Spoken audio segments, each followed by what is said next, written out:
BRICS शिखर सम्मेलन बहुध्रुवीय विश्व व्यवस्था की ओर बदलाव को उजागर करता है।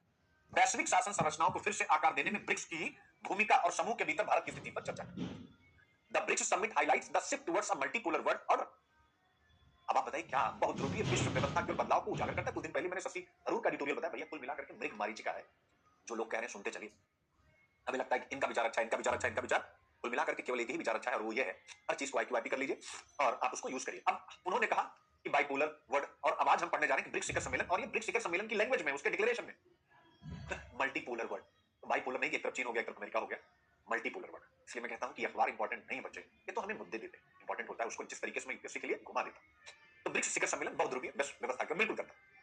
वैश्विक शासन संरचना को फिर से आकार देने में ब्रिक्स की भूमिका। तो आप कहेंगे ग्लोबल गवर्नेंस स्ट्रक्चर, अरे भैया ग्लोबल गवर्नेंस स्ट्रक्चर यानी वैश्विक शासन को संभालने वाली संस्थाएं कौन? यूनाइटेड नेशन, उसके अंदर जितनी भी संस्थाएं, आईएमएफ, वर्ल्ड बैंक, डब्ल्यूटीओ।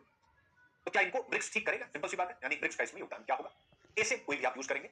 2015 में देखिए अजान डिक्लेरेशन क्यों है, उसने पूछा यूपीएससी ने, और किसी एग्जाम ने नहीं, यूपीएससी ने क्या प्रश्न पूछा कि फोर्टालेजा घोषणा हाल ही में समाचारों में था, किससे संबंधित था? तो ऑब्वियस वो ब्रिक्स से संबंधित था। जैसे अभी आप पढ़ रहे हैं अजान डिक्लेरेशन, वैसे ही फोर्टालेजा ब्राजील में था। पूछ सकता है, तो मैं ब्रिक्स में शामिल हूं, कई बार बता चुका हूं, फिर भी आप बार-बार प्रैक्टिस करते रहिए जाएगा।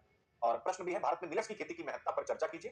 पर्यावरणीय, आर्थिक और पोषण, तीनों मैंने स्टार्टिंग नहीं समझा दिया, तीनों लाभों को ध्यान रखते हुए इसको बढ़ाने के लिए सरकार द्वारा क्या कदम उठाए जा सकते हैं। आपका सजेशन यहां पर महत्वपूर्ण है। Discuss the importance of millet cultivation in India, what steps can the government take to promote millet considering its environmental, economic and nutritional benefits. आप यहां से देख सकते हैं, ठीक है। जलवायु परिवर्तन और जल संकट के संदर्भ में मिलेट्स की खेती किस प्रकार एक सतत कृषि समाधान प्रदान कर सकती है, उदाहरण सहित बताइए।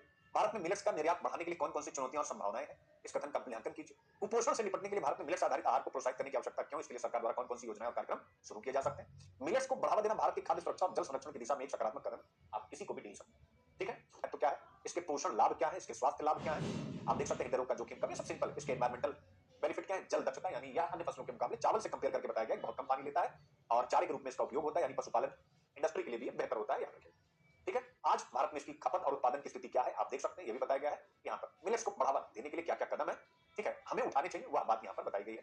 तो हर एक हेडिंग में सरकारी पहल और नीतियां क्या, अंतरराष्ट्रीय मिलेट वर्ष 2023 संयुक्त राष्ट्र, आप देख सकते हैं, ये सारी चीजें। कंक्लूजन है, कहानी मिलेट्स की वापसी, लेकिन इसको आपको सुनने की भी आवश्यकता नहीं।